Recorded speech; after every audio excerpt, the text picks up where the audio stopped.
Hello and welcome to today's webinar. My name is Hodan Omar and I'm a policy analyst at the Center for Data Innovation. The Center is a think tank focused on the intersection of data, technology and public policy. And today I'm very happy to be hosting this episode of our book talk series, although I'm not sure it should be called episodes. Either way, I'm very delighted to be joined in this webinar by Lauren Klein.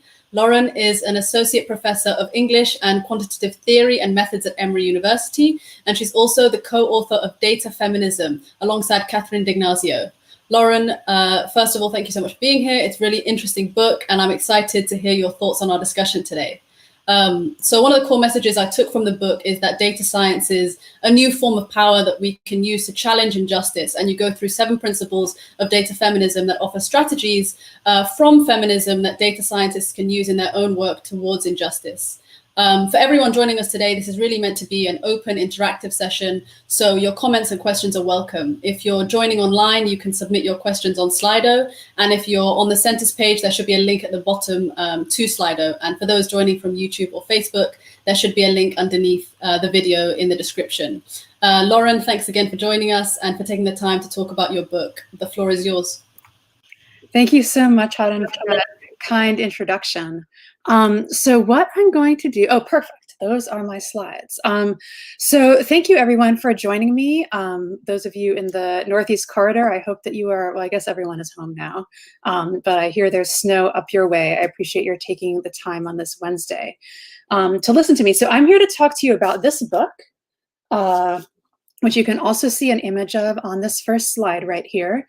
This is a book, as Hodan mentioned, that takes the ideas and the history of intersectional feminism and applies it to data science. If this sounds confusing to you or perhaps intriguing, hopefully by the end of this little presentation, you'll understand a little bit more about where me and my co-author were coming from, and actually even more, hopefully, how you can apply these ideas to your own data-driven work. So what I thought I would do before we get into the Q&A, which I'm really looking forward to, is just give you a little bit of background as to our rationale for sort of our motivation for writing the book, why we felt that this was a book that needed to exist in the world. I'll talk to you a little bit about feminism, what we mean when we say feminism and what our working definition is for the book. And then I'll run through a couple of quick examples from the book that show how we take these conceptual ideas and see them play out in the world. So one more quick thing to mention is that the book, it is a physical book in the world, but it also exists open access online. So if you want to read it, I don't know, actually in StreamYard, can you see my mouse if I circle things? Let's see, can I see? No, you can't. In any case, so I'll just have to direct you there. So at the bottom of the screen, there's a URL, datafeminism.io. And if you follow that URL, then you can get to a link to read the book online, open access for free via the MIT Press website. So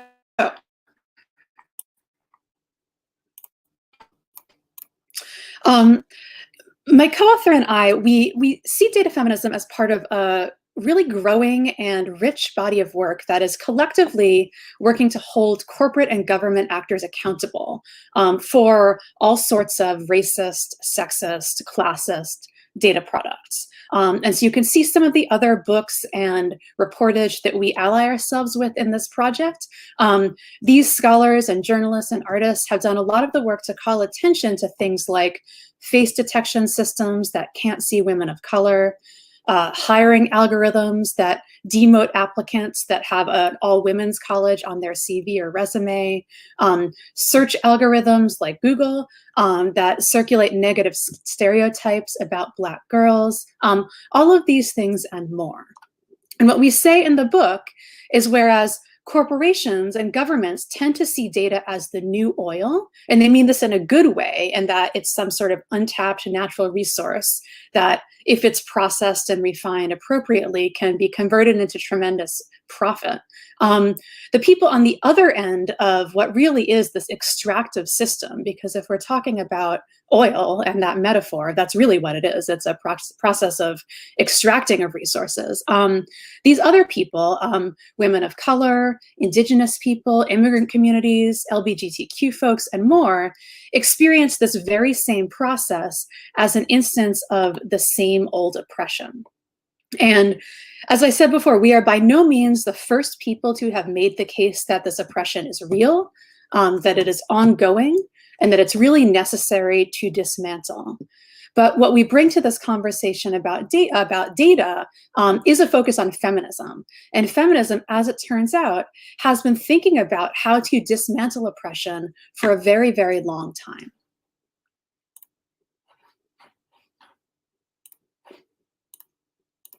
So, before I get to sort of this main argument of the book about the intersection of data and feminism, I wanted to do just some very basic level setting about the term feminism and what we mean when we use it. And, you know, this is a term that is very fraught, that has been used both to include and to exclude, and it has many, many sort of working definitions. And so I thought I would begin by telling you a little bit about ours.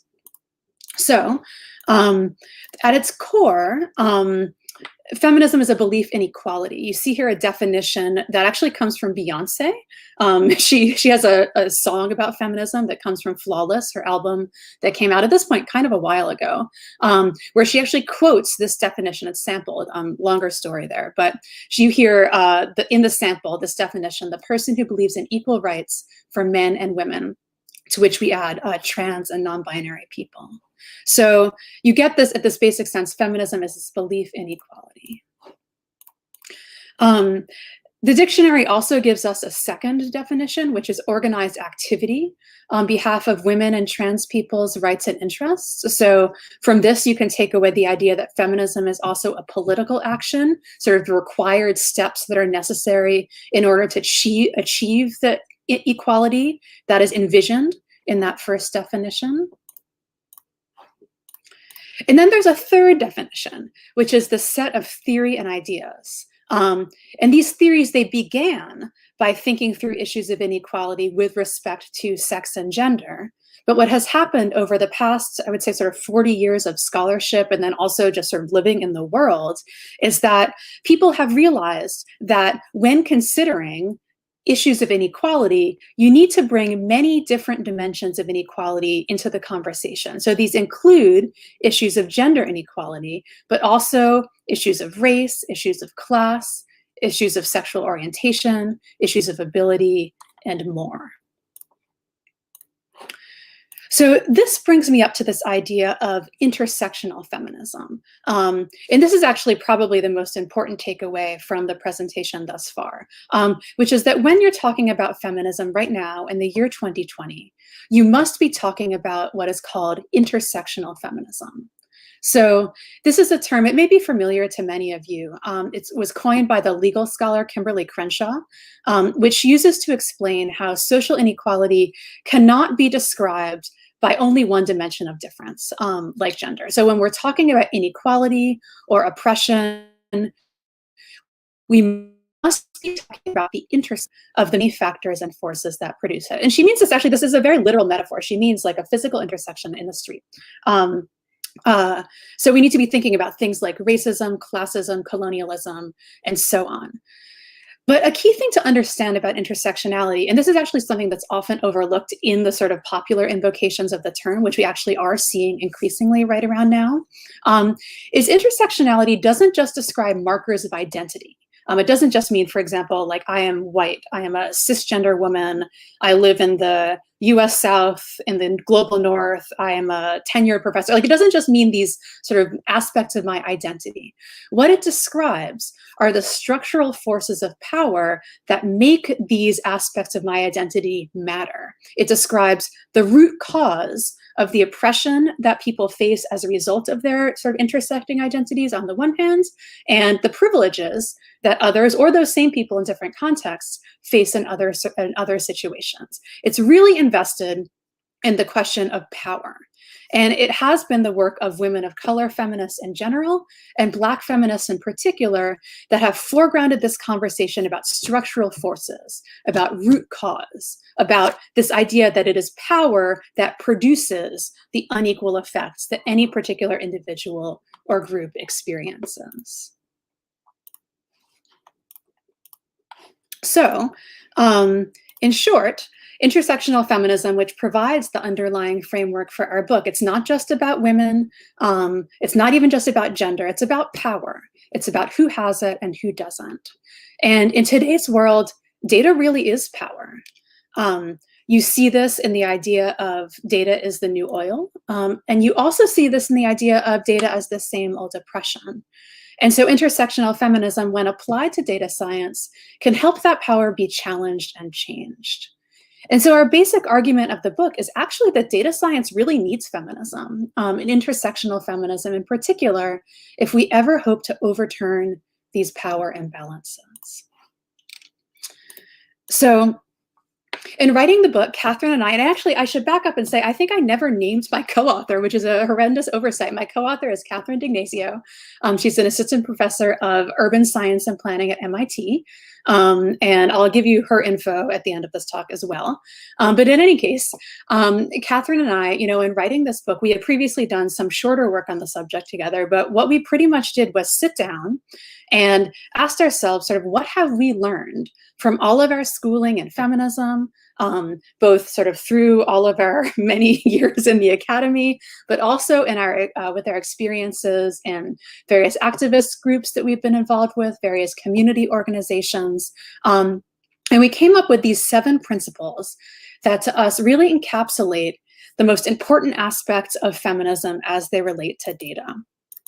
And I should say here, our primary goal was really to operationalize feminism for data science. So to provide concrete models that might guide the work of people who work with data, or people who want to work with data, or people who want to refuse to work with data on political or ideological grounds. And so you can see them here: examine power, challenge power, rethink binaries and hierarchies, elevate emotion and embodiment, embrace pluralism, consider context, and make labor visible.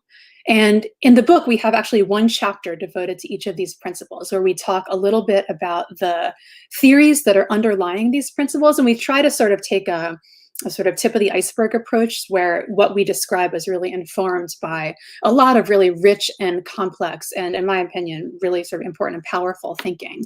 But we try to do this through examples. And so we have hundreds and hundreds of examples of mostly contemporary data science projects that we use to talk about how we see these principles play out in the world. I don't have time in this talk to talk about every single one of these principles, but what I'm going to do is just pick a couple of quick examples and talk through them with respect to some of these principles. So hopefully you can get a sense of how we do this kind of explanatory work in the book. So in the book, very early on, when we're talking about this principle of examining power, which is the first principle of the book because it is so important, right? You cannot undertake a feminist data science project without first understanding how power is operating right now in the world that surrounds you. So the story of the artist Mimi Oha and her efforts to collect what she calls missing data sets. And by this, she means data sets that a reasonable person might expect to exist, but don't actually exist in real life. And so you can see she keeps a list of them. It's actually available on GitHub, so you could Google this now and find it. So you see on her list, you have things like the number of citizens killed by the police. We do not have a comprehensive data set on this. Or in the years since she's produced this project, the obvious example of a missing data set is something like the number of women versus men with cases of COVID in the United States, right? There are very clear reasons why government forces have decided that these data are not important, and they have decided not to collect these data. There is a clear cause for the reason behind these missing data sets. And in her project, Onuoha does a very similar thing. She undertakes an analysis of power, this first principle, in order to ask why, we have very detailed data on things like the length of guinea pig teeth. This is actually a data set that we came across in writing the book. But we don't, for example, have comprehensive data on the scope of police violence, right? There are clear reasons of power that determine which data sets are collected and which data sets are not.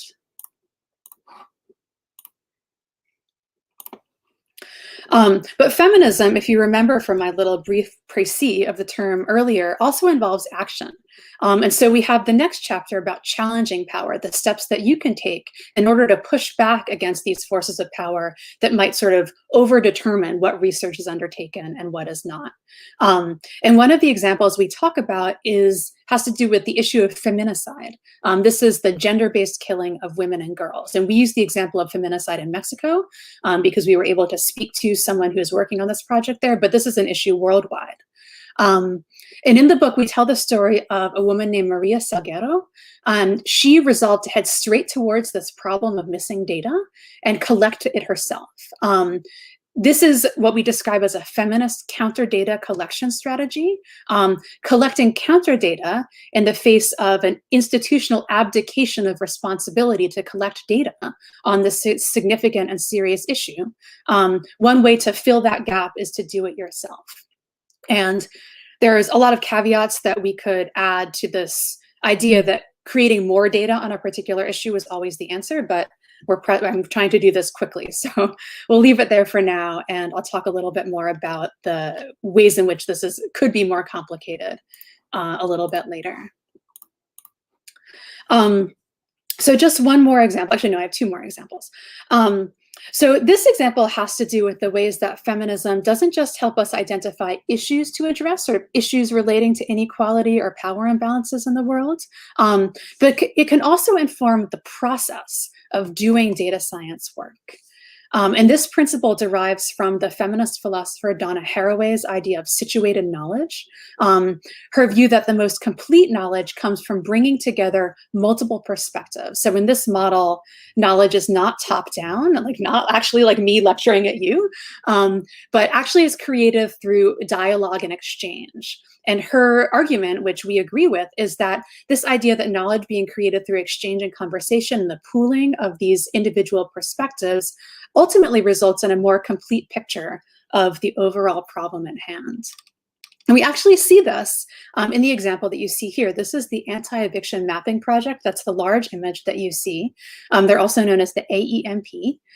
They are a self-described collective of, quote, housing justice activists, researchers, data nerds, artists, and oral historians. And since 2013, the AEMP has worked to quantify and organize around the housing crisis in San Francisco. The AEMP works in collaboration with tenants' rights organizations and community groups, and they also create oral histories along with their data-driven maps.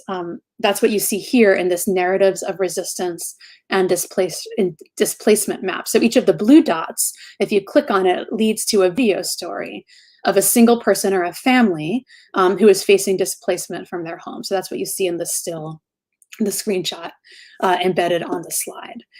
And in the book, we contrast this with the work of the Eviction Lab. That's the map that you see on the right. This is a project that comes out of Princeton, and the Eviction Lab's goal is to present a national picture of the eviction crisis in the United States. And I should say at the outset, this is a totally valuable project. It's a worthy goal. I'm not a project. What I'm trying to do here is draw a comparison out in terms of process. So if you take a look at the Eviction Lab's map, you might think, oh, I actually am learning more from this map. I'm looking at a map of the whole country. There seem to be more data points, and clearly they're representing more people, right? The numbers are just greater. It's seemingly bigger data. But the AEMP, through their own analysis, has shown that the national real estate databases that the Eviction Lab uses actually significantly undercount evictions. And this is because there are so many more ways than just being served with a legal eviction notice that actually result in you being evicted from your homes, right? And you can think there's a lot of different ways why this might be true. Like the landlord doesn't fix your bathroom for 2 months and makes your apartment uninhabitable, or lurks in your lobby, or raises your rent, or all of these different things. These are ways to get you out that are in effect, they're de facto evictions, not de jure evictions, right? And because the AEMP works with tenants' rights organizations and community groups, the places where people go when they say sort of help, this is happening to me, and they've worked with those organizations to convert this experience into data, what the AEMP has gathered is actually much more complete, admittedly messier, but much more complete data that documents a greater extent of the problem at hand. And so in the book, we talk about this as what can be gained when you embrace pluralism, this idea that you should bring many, many voices to the table.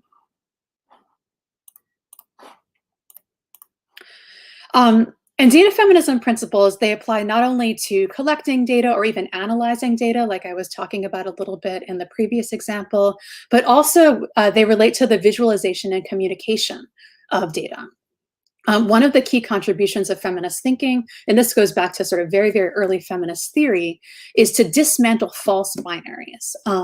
So feminist philosophers started with the gender binary and have used to show both how the binary is a false binary, right? There's more than two genders. And also they've shown how there's usually a hierarchy hidden within a binary. In this case, the implied superiority of, people in the category of men versus people in the category of women. And then with non-binary folks erased altogether. But there are many, many other false binaries that are gendered and sort of have this hidden hierarchy behind them that show up in our work. And one of the things that feminist theorists like to do is use this critique of the gender binary in order to critique other false binaries and hidden hierarchies that we encounter in the world. So you could look here, the example of the division between reason and emotion, which is another example of one of these false binaries. And in the book, we use the charts that you see here to argue that emotion has been exiled from data communication, mostly thanks to folks like Edward Tufte, and sort of this idea that visualization should be minimal and present, just the facts. But both feminist philosophy and, for that matter, information visualization research has shown, through user studies and things like this, that emotion is actually central to perception, to learning, to recall, and to understanding.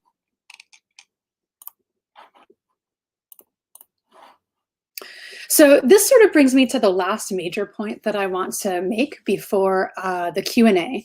And it may already be sort of obvious from these examples, but I think that it's important to say out loud. And that's that data feminism requires an expanded definition of data science. Our data science is not defined by the size of the data set. It's not defined by the degree of technical credentials of the people undertaking the work. Because if you think about it, these concerns have been continually used to exclude women and people of color from the field. And actually in many fields, this is a pattern, not just in data science, but if you think about the history of computing, if you think of the world of professional chefs, if you think of obstetrics, like this is a pattern that has been repeated over time, is that women get pushed out in the in the advent of technical degrees and formal credentialing. And then the other thing where we see this having real consequences is when work is excluded from the field because it makes a contribution that is socio-technical rather than purely technical or methodological. This is another way in which social impact work is excluded from what counts as data science. But if we expand our definition of data science, then what we can see clearly is some of the most exciting work in the field being undertaken by artists, journalists, by humanists, by community organizers, by activists. And sure, some of this work actually really does look like traditional data science. So we want to give a shout out here to Margaret Mitchell and her team at Google. We can talk about this a little bit later, but she is the co-director of the Google Brain Group that recently has been in the news for their firing of their Black woman research lead, Timnit Gebru. In any case, they historically have done really good work on bias in natural language processing. That's the paper you see on the far left. But then in the middle, you see interactive AI sculpture by the artist Stephanie Dinkins. It works sort of like an Alexa, but it's been trained on a small data set, a small voice data set, which is a dialogue between Black women in her family over multiple generations. And you can, in the gallery, interact with it and it talks with you. And then on the right, you see this really inventive and fun data journalism by the website and the group The Pudding, which examines gender bias in Hollywood screenplays. Oh, and then on the bottom is what they call, it's called a data mural. It's produced by the group Data Therapy, out of Boston. And what they do is work with community groups to understand and analyze data relating to that group, and then determine how they want to visualize that. And then they design these large scale murals that distill some of the key takeaways from this data analysis and paint it on walls for the community to see. And we have, as I mentioned at the outset, our book, we have literally hundreds of examples in our book. We actually did an audit of all the examples in the book, and there's something like 400 of them. And we've selected all of them to sort of illustrate our points and to try to inspire our readers and hopefully you to action. Because, one thing that we try to make clear in the book is that data, we recognize that data is at the root of so many problems today. The list really could go on. Every week there's a new instance of this. And yet, data can also be part of the solution when it is used with intention and with care and in collaboration with communities. So just to sum up, here are some sort of key takeaways about data feminism. It's a science that exposes and challenges power. It's led by and centers minoritized people. It can be a counter data science about the injustices created by mainstream data science. And in fact, that's often the function that it performs. It looks at many axes of inequality. These include race, gender, class, and more. And it considers process, how inequality permeates all stages of a data science project, from funding to deployment. And then finally, it credits labor, acknowledges how data science is the work of many hands. We always like to end with a slide of some sort of concrete things that you can do. And so you can see these are not an exhaustive list of things you can do, but there are places you can start. Do data science that interrogates and exposes sexism, racism, and other forces of power in data and in the world. You can collect counter data and missing data. You can introduce new communities to data science. You can use data to advocate for equity at your institution. You can experiment with creative forms of data presentation and communication, so quilts, murals, VR, fashion shows. Include more people in data-driven projects, especially impacted communities. Center the work of minoritized people and follow their leadership. And finally, make sure you credit your sources and research support staff, make your process transparent, and reflect on your own identity. So so that's all I have for my formal remarks. If you are interested about more of the book, that website, datafeminism.io, you can go there and get information about the book and click through to read it. Catherine and I, our websites are over here. These are our sort of professional websites. We both run research groups. Catherine's is the Data Plus Feminism Lab. I run the the Digital Humanities Lab. We're both on Twitter. Catherine's on Instagram. I am a Instagram resistant, but you can find me on GitHub along with the work of my research group. So so thank you so much for listening. I'm really interested to hear your questions. And Haden, I think that's it for me. Oh, I think you're muted. Sorry. Thank you so much for that overview. What I really like about the book is that you kind of give very clear links to specific kind of feminist work and very kind of concrete examples. But the kind of big picture I'm taking away is that we're not saying that all data is bad and corrupt and we kind of need to throw our hands up and walk away, but rather we need to think of more sort of something generative, right? So I wanted to think about what can be done to avoid and mitigate gender bias in emerging technologies, especially things like AI. Yeah, I mean, it's a huge issue. And I think to your point about not throwing up our hands and walking away, this is so important because bias is part of AI systems, right? This has been proven time and time again because the data that they rely upon and the models that they build upon are coming from the world, which is biased, right? So the solution is not to feel like we can somehow, on a case-by-case basis, sort of debias our algorithm or like run a pass through our data set and make it perfect so that the output of the algorithm somehow delivers its results sort of like, perfectly in the world in ways that don't require humans in the loop. But we really need to be cognizant about the biases that any of these systems has built into them.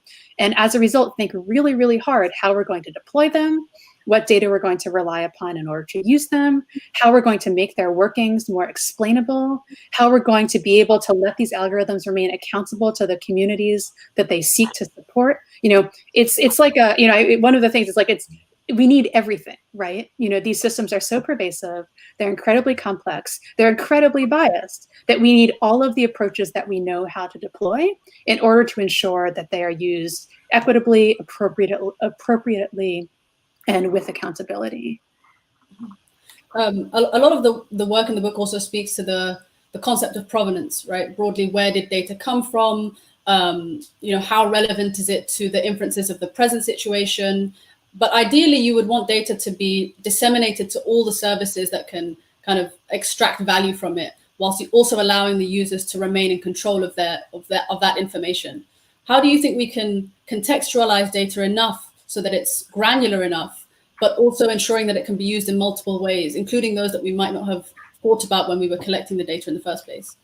Yeah, that's such a good question. And I think, and it's a tricky question, it's among the tricky questions because context matters always, right?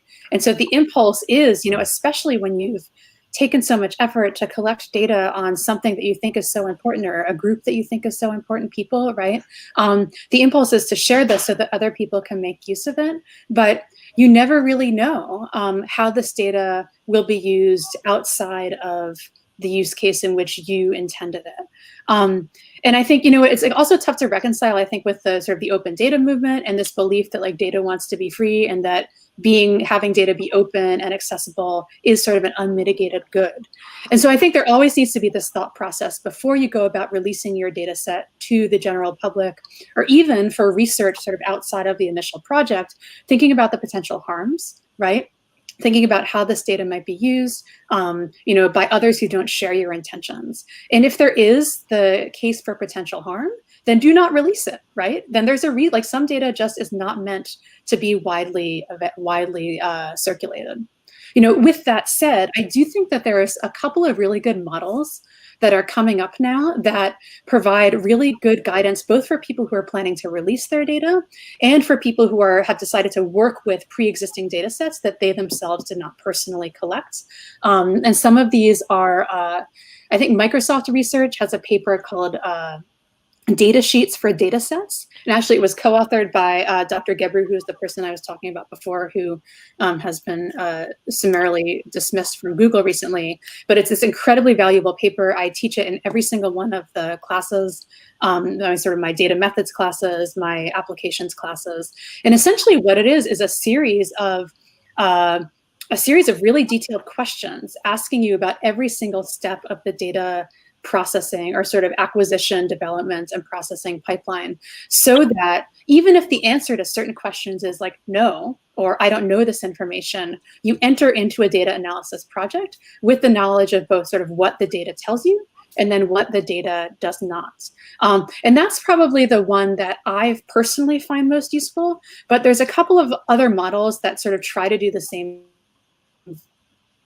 thing, if you will. I believe that Bob Gradek at the Pennsylvania Central Data Store, that's not what his organization is called, but anyway, he's the repository for Pennsylvania state data. But he has developed what he calls data user guides, which are exactly what you would think they are, explaining to someone who would use a data set how the data should be used. Similarly, what it contains, what it omits, how it was collected, what you might need to know about issues of classification and categories, survey design, things like this. All of this information that you really do need to know before you use any data set, but isn't at this point sort of part of the package usually when a data set is released. And then on the journalism side, there's someone named Heather Krause who does a lot of data literacy training, and she has a concept called the data biography, which is more on the sort of the user analyst side, to say, sort of essentially ask like who, what, when, where, why, how questions about your data set in the way that a journalist would try to tell a story about the provenance of a data set. And this is, again, another way to understand, like, how is this data collected? What does it contain? What does it not contain? Are there absences or gaps in it that I should be aware of? Are there vulnerable populations whose experiences are somehow documented here? Does this capture what I think it is capturing or something else entirely? You know, these are questions, again, that I think, you know, people doing good data science work already think to ask and do, and that's the reason why their work is good, but they are not standard practices at this point, and they really need to become so that we don't get just as many, if not more, projects that draw sort of spurious correlations and, you know, take bad takeaways from some sort of open data set that they find in the sort of in the wild. In the book, we tell some examples, some cautionary tales about this as well. One of the audience Q&As that we've got is government is one of the leading producers / users of data. What would a feminist data strategy look like in a Biden administration? Oh, that's a really good question. So some specific things and some general things. So one of the things that actually Canada is doing right now is they have something called, what's it called? Gender Plus. There's an abbreviation. It's like GA something plus. But essentially, if you are applying for federal funding for anything, you need to undertake a gender-based analysis of your project in order to ensure that what you are applying for government support for will not have disproportionate or unequal effects on different genders. And they just build it into, you know, it's just, you know, just as if, you know, and I am funded from, you know, the NEH and the NSF and things like this. They require certain things you need to submit with your proposal. Canada now requires this gender-based analysis, and that is really terrific. So that's something that I think is sort of more of a gender equity issue in terms of specific practices. You know, one of the things that I think is different between the US and, for instance, the EU, is that the EU, they like to do these sort of, they have these sort of aspirational policies where we see with like the GDPR and this other right to be forgotten and things like this, where they say like people really should understand where, you know, what data is being collected on them. People should really know when they click on a website, you know, what data companies are getting. And at the time that they passed the GDPR legislation, they had no idea how to implement this or even what this meant. You know, they just said this should be a thing that exists in the world, and they sort of put it on the companies in order to figure out how to implement it. And initially there was a ton of confusion. And, you know, I also was deeply suspicious that this actually would hold any weight. But one of the really interesting things that has happened over the past couple of years, and I think as like web users, we've seen this, is that users have become more sophisticated with respect to things like cookies and information that is being collected on them that they used to not know about and now they do. And even the questions that we are now asked to consent to when we visit a website, in many cases, increasingly go beyond just I consent, I do not consent, but actually do now have several levels of security. You know, I consent to, you know, my anonymized data, I consent to none of my data, I consent to all of my data. And I think that we will increasingly see sort of more data literacy being spread through these requirements that are put out to the companies. So with all that said about sort of how the EU policy works, you know, the US tends to have these policies that are much more concrete. And so I think that we do, I think there's a lot to learn. And I would love to see some of the things that have been learned by the GDPR and other policies like that a little bit more formalized a place here. You know, I do think that there is so much that needs to be done with respect to data privacy, ownership of data, issues of anonymity with respect to data. And honestly, what I think this really needs is a collaboration between people who are thinking about data privacy and things like these with the government so that these more specific and actionable regulations can be put into place, because we need them. We needed them like yesterday.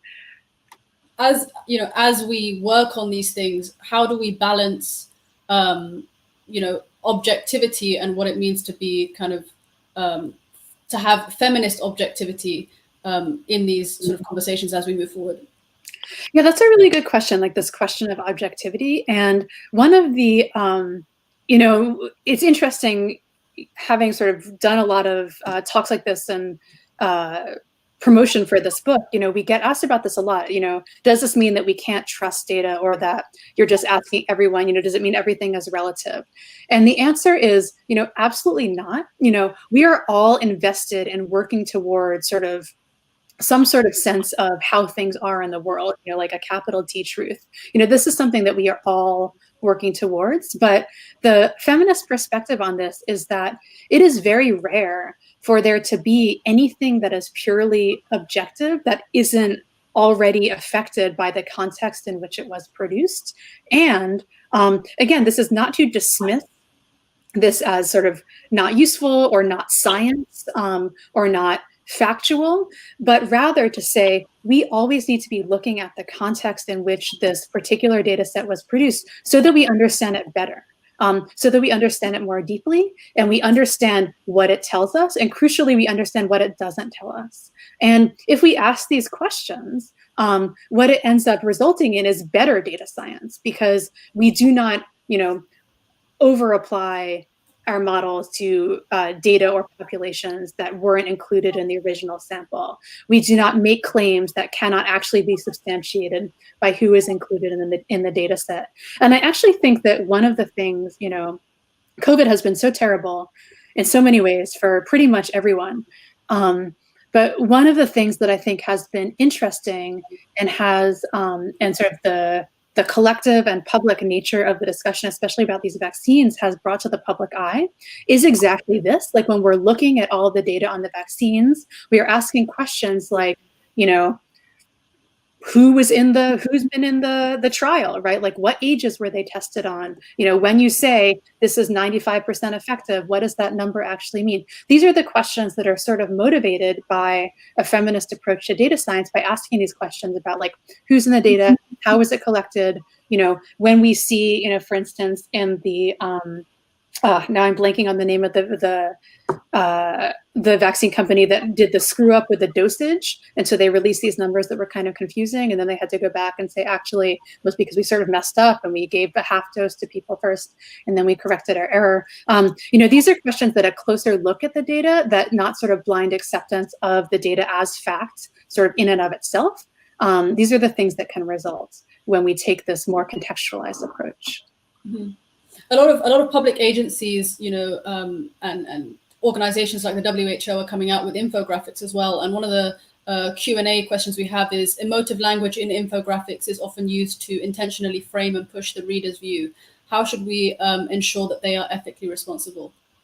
Yeah, I mean, I think you always need to ensure that you're ethically responsible. But I think, again, you know, it's kind of connected to what I was saying before, is that all charts and graphics, even minimal ones, are interpreted emotionally. So people tend to trust visualizations that look more minimal, that sort of have this clean design. They trust them more. There's been studies that have shown that, for instance, if you include a source URL, people rank the visualization as more trustworthy than one that doesn't, which actually means that regardless of whether or not the information is truly trustworthy, people will respond to it emotionally and sort of interpret it as truthful because of the visual rhetoric. Whereas some of these other designs that may be interpreted as more subjective or sort of pushing an argument, these in many ways are more clear and perform more of the function they're intended to, which is to convey the point of the. Similarly, sort of the flip side of that point about minimal visualizations being perceived as more trustworthy, people actually remember sort of maximalist visualizations better.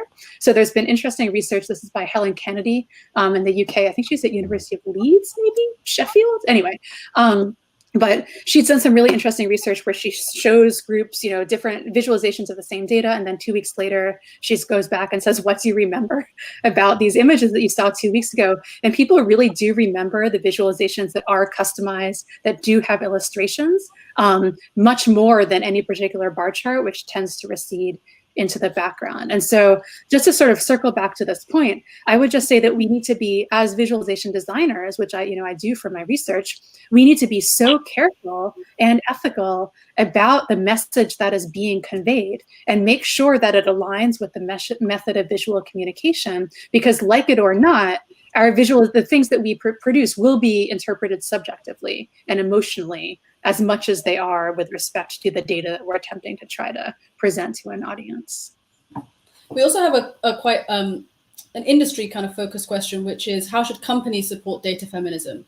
Or should this be driven more by higher education institutes? Companies have so much work to do to support data. I mean, everyone does, right?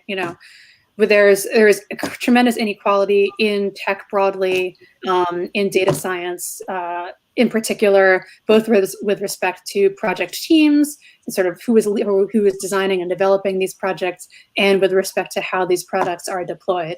So I think that we are right now at a sort of all hands on deck type situation, especially given the burnout that we've seen from women of color, who have been really bearing the burden of this type of work for so many years. I mean, a couple of years ago, there was that Google walkout, which was led by a coalition of multiracial women, most of whom at this point have left the company due to sort of inhospitable work environments, right? Just this past week, we had this incident at Google where a Black woman, a co-lead, one of the 1.5% of Black engineers at Google, was essentially fired for trying to do diversity and inclusion work. And what's clear here, and then, they're like, you talk to these people afterwards and they're just like, I am exhausted. This is a thankless, exhausting, draining task, and I cannot do it alone.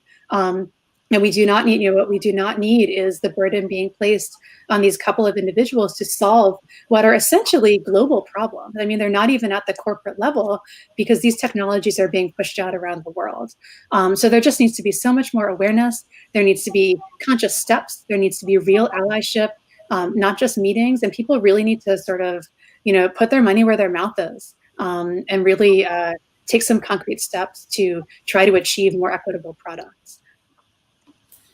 I also kind of want to talk a little bit about you're working on another project, Data by Design, that talks about kind of data visualizations and has the same message that data visualizations aren't neutral informational forms.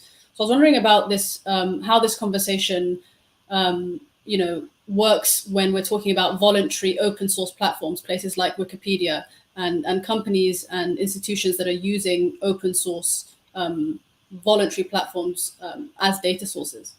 Yeah, this is a really good, the example of Wikipedia is a super interesting one, and it's really topical, right? Because this is another example where, of what I've been saying all along, and hopefully it will help to sort of anchor this in something concrete. Wikipedia, the dictionary, they've got standards of, newsworthiness and credibility, and there's a process. And, indeed, people use Wikipedia as the basis for so many different projects, from language models to types of analysis to image tagging to, all sorts of things.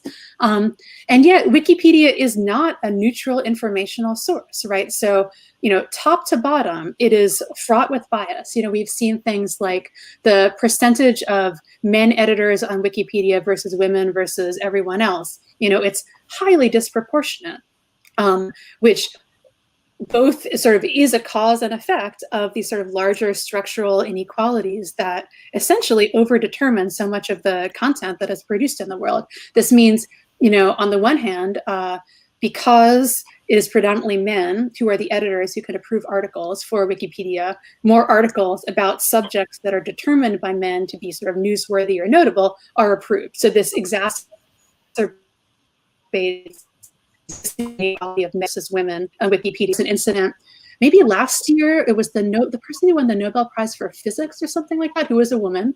Apparently, I had her Wikipedia page rejected before because she wasn't deemed notable enough. by Wikipedia, while all of these male physicists had their Wikipedia pages in existence for a really long time. But then you say, okay, so there's some bias because there are more men editors than women editors, and this leads to imbalance in the data source. Let's fix it, right? Let's get more women editors. But then you look at it and you realize, like, Wikipedia, it's open source. It's free. You do not get compensated for your time. And it's like, okay, well, who has time to go edit Wikipedia pages or write them? It's people who are highly compensated, who have leisure time, who can use their extra time to go work on Wikipedia. And again, if you look at all sorts of sociological information, women spend, X number, I don't have the numbers off the top of my head, but you can Google them and find them, a certain percentage more hours per day on housework, on uncompensated labor. They work in less compensated jobs for which they need to work more hours at those jobs. And so all of these forces, these larger sort of structural forces, contribute to the difficulty of finding women to become the editors, to approve the articles that appear on Wikipedia. And so I forgot, I sort of got on my Wikipedia rant, but I forgot what the original question was. But this is just another example of how, information that you think is just sort of there. And you might think, oh, like, it's an encyclopedia. It has neutrality standards. It's got to be neutral. You really need to be thinking about the broader context and how these larger structural forces, again, this is what intersectional feminism sort of trains our eye on, how these sort of overdetermine everything that we encounter in the world. And again, this is not to say we should not use Wikipedia. Like, what else are you going to use, right? But you need to be aware that it may be reproducing or potentially even amplifying existing biases in the world, so that when you present your language model or your analysis or your list of famous people or whatever, you are aware of how the data set that you are using is not this sort of neutral, blameless data set, but rather is itself embedded in these larger social forces. What are the sort of urgent blank spots in policy then that you think are the most important around data and gender right now? Yeah, I mean, I think one of the really tricky things to know how to deal with and work for are data that addresses vulnerable populations, right? Because we talk about this in the book as sort of this paradox of exposure, this idea that because so many of our policy decisions right now are data-driven, it's really helpful to have numbers to be able to say, this population needs help, or this population is experiencing harm, or we want to allocate X amount of dollars to these people because look how many of them there are, right? And in general, like, you would think that would be a good thing to be able to say, look at this population, there's so many of them, they need our help. And yet, that same information about vulnerable populations can be used to do tremendous harm. On a broad scale, we've seen how this has happened with the DACA kids, right? So we've seen how, children release information about themselves, including their addresses and their immigration status, to the government, who says, we will protect you. We will give you a path to citizenship. We understand this was not your fault. So they disclose their data, goes into a database. The administration changes, and that exact same geographic information becomes identifying information that can send ICE officials to those families' houses, right? So we've seen that play out. We can think about this in terms of domestic violence. On the one hand, sending resources to victims of domestic violence seems like a good thing. You want counseling, you want training, you want support, all of these things. You want to be able to say, here's the data which shows this is needed. And yet again, identifying information, geographic information, the same information can be used by the perpetrators of domestic violence to locate people, to de-anonymize people who may have moved or moved away from a particular situation. It's so complicated. So with all that said, many of the sort of gaps in our data collection strategies right now have to do with these vulnerable populations. And we need to think really, really hard about how we collect data on these populations, if we collect data on these populations in ways that doesn't exacerbate the existing vulnerability that they face. So one way, there's groups like this is a city-based organization that works with sort of people who would be tagged as vulnerable, mostly because of income level and sort of precarious housing status in major urban centers, Detroit, Baltimore, Philadelphia. I think those are the 3 cities, I'm not sure. But before they undertake any data collection effort, they talk with members of the community, they hold data literacy workshops, and they work with community members in order to determine what issues are the issues that actually matter for those community members. And then, again, working with community members help shape, if they shape, any particular data collection effort. My colleague Catherine, actually, the co-author of this book, has actually started working a little bit more on this feminicide issue and the issue of data relating to these gender-based killings of women and girls. Because one of the things that she's found is that there actually is a fair amount of policy that makes these type of feminicides illegal and prosecutable, and yet there is no data that can be used in order to prosecute people for these crimes. So there's a gap between the policy and the implementation of that policy. And previously, the work had come down to individuals who had decided, we want to fill this gap. We think that we've sort of undertaken this power analysis. We think that we can protect these data and that it will be used for good for these victims to get sort of retroactive justice or to give families some sort of sense of solace or closure. And they began to undertake these data collection efforts only to just be overwhelmed by the intensity of the tragedy that they were collecting data about, and found that they either couldn't persist or that they had to it just took an incredible emotional toll as they tried to achieve their goal of collecting data about these people. And so Catherine has actually been working on a machine learning approach that's trying to classify news articles on essentially murders, but trying to identify which ones might be classified as feminicide so that it can take some of the emotional burden off of the individuals who are involved in these data collection efforts, so that they can, in effect, have a break or bear less of the burden, or collect more data more quickly, which will then be analyzed at a later date by humans. And so these are all some ways that we're thinking about working through these really sensitive issues about these gaps in our data. Because I think, like I said before, we always need to sort of hold 2 things in our hands at the same time. On the one hand, the potential of data for good to achieve change, to help make a really solid case for what needs to happen at a policy level, at a legislative level. And then on the other, the harms that can come from that very same intervention. Yeah, so thinking about the kind of policy and legislative changes we need to make based on how we value and create data products in our sort of Western society, what are your thoughts about, or is there any research on how this power analysis is different in non-Western societies and how they might value data products and what differences there might be there? Yeah, I love this question. I think one of the models that me, white Anglo-Western person, could stand to learn a lot from is all of the work that's being done on Indigenous data sovereignty. And there's a lot of really interesting and powerful work that is coming from Indigenous communities invested in protecting their data in the same way that they have had to work so hard to protect their cultural heritage, to protect their land, to protect their knowledge, and things like this.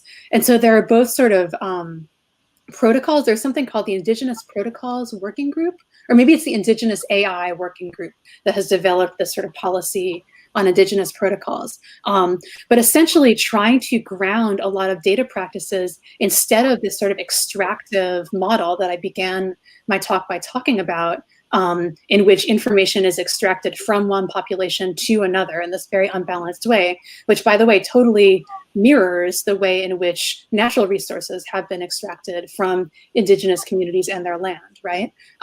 They're trying to base these data-based projects on ideas of reciprocity, on ideas of exchange, and the idea that, not all knowledge sharing needs to be done in the same way, or is an unmitigated good. One of the interesting things that come from Indigenous ways of knowing as opposed to sort of Western epistemological frameworks is the idea that you shouldn't, researcher, scholar, government official, whatever, shouldn't necessarily be able to learn everything all at once, even with the best intentions, that there's also a temporal aspect to this. There's also a relationship aspect to this. And in many Indigenous communities, I'm thinking in particular, there's a lot of work that's been done on the Maori people, about how knowledge needs to, with respect to data, in the way that knowledge needs to be exchanged or granted on the basis of a longstanding relationship that is essentially grounded in respect. And that unless you can prove as the researcher, certainly as the outsider, that you sort of have the capacity to honor and sort of steward this information, then you can't have it yet.